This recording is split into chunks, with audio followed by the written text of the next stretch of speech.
तुम्हाला माहित आहे का आई मुक्ताई ही नारायणगावात कधी आली? तुम्हाला माहित आहे का मुक्ताईच्या मंदिराची स्थापना नारायणगावात कधी झाली?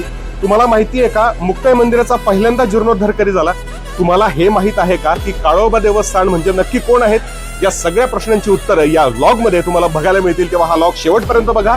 मी आहे शिवजन्मभूमीचा भटक्या आकाश डावखरे आणि आज आलोय नारायणगावच्या यात्रेत. तर त्याचं झालं असं, जुन्नर तालुक्यातील नारायणगाव शहर हे तमाशा पंढरी म्हणून ओळखले जाते आणि याच कलेच्या पंढरीमध्ये आई मुक्ताईचा यात्रोत्सव फार उत्साहात संपन्न होतो. आई मुक्ताई हे नारायणगावकरांचं ग्रामदैवत असून मुक्ताई देवीच्या यात्रोत्सवाच्या निमित्तानं संपूर्ण महाराष्ट्राच्या कानाकोपऱ्यातून भाविक भक्त या ठिकाणी येत असतात. नारायणगावच्या यात्रेचं वैशिष्ट्य इथं दारूकाम असेल, इथं तमाशा असेल हे तर आहेच, पण यावेळी नारायणगावच्या यात्रेत एक वेगळं वैशिष्ट्य आहे. ते असं की नारायणगावचे पूर्वीच्या काळातले, जुन्या काळातले फोटोग्राफ्स यावेळी या ठिकाणी त्याचा संग्रह करून लावण्यात आलाय. खऱ्या अर्थानं मंगलदास चिंतामणी हे जे काय आहेत यांच्याकडे हे जुन्या काळातले फोटोग्राफ्स होते, जे प्रिंट करून यात्रेमध्ये प्रदर्शनाच्या ठिकाणी लावण्यात आले. नारायणगावची यात्रा ही पश्चिम महाराष्ट्रातील सर्वात मोठ्या यात्रांपैकी एक गणली जाते.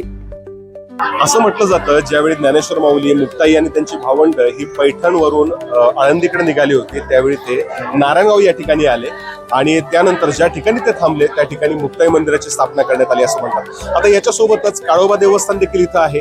तर काळोबा देवस्थान हे नारायणगावचं ग्रामदैवत मानलं जातं. मग काळोबा कोण हा प्रश्न ज्यावेळी उपस्थित केला जातो, त्यावेळी ज्ञानेश्वर माऊलींनी जेव्हा रेड्याच्या मुखातून वेद वदवले होते, त्या रेड्याचा मालक म्हणजे हे काळोबा, आणि ते देखील मुक्ताई मंदिराच्या समोरच विराजमान आहे, जे आपल्याला बघायला मिळतात. या मुक्ताई मातेची अजून एक कहाणी आहे, ती काय आहे हे देखील मी तुम्हाला सांगतो. महिषासुराचा वध केल्यानंतर देवीचा क्रोध काही शांत होईना आणि मग सगळ्या देवांनी तिची प्रार्थना केली आणि मग ती छोट्या भागांमध्ये विखुरली आणि प्रत्येक गावाच्या वेशीवर मुक्ताई म्हणून जाऊन बसली.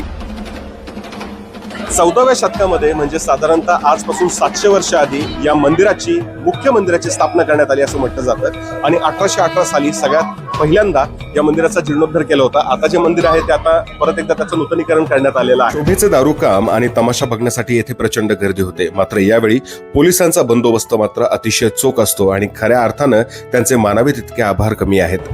नारायणगावच्या यात्रेमधलं प्रसिद्ध गोष्ट म्हणजे इथलं दारूकाम असतं. खऱ्या अर्थानं नारायणगावच्या यात्रेमध्ये 12 बोलुते जे म्हणतात किंवा सर्व धर्माचे सगळे लोक सहभागी होत असतात. दारूकामाचं काम हे पूर्वीपासून मुस्लिम समाजाकडे दिलं जायचं. आता याला खऱ्या अर्थानं इव्हेंटचं रूप प्राप्त झालंय आणि खरंच आकर्षक असं हे दारूकाम असतं, जे बघायला नक्की यायला. नारायणगावातील शोभेच्या दारूचं काम आताही मुस्लिम समाजच करतो. खऱ्या अर्थानं सर्व धर्म सहिष्णुतेचं उदाहरणच नारायणगावकर समाजापुढे ठेवतात असं म्हणावं लागेल.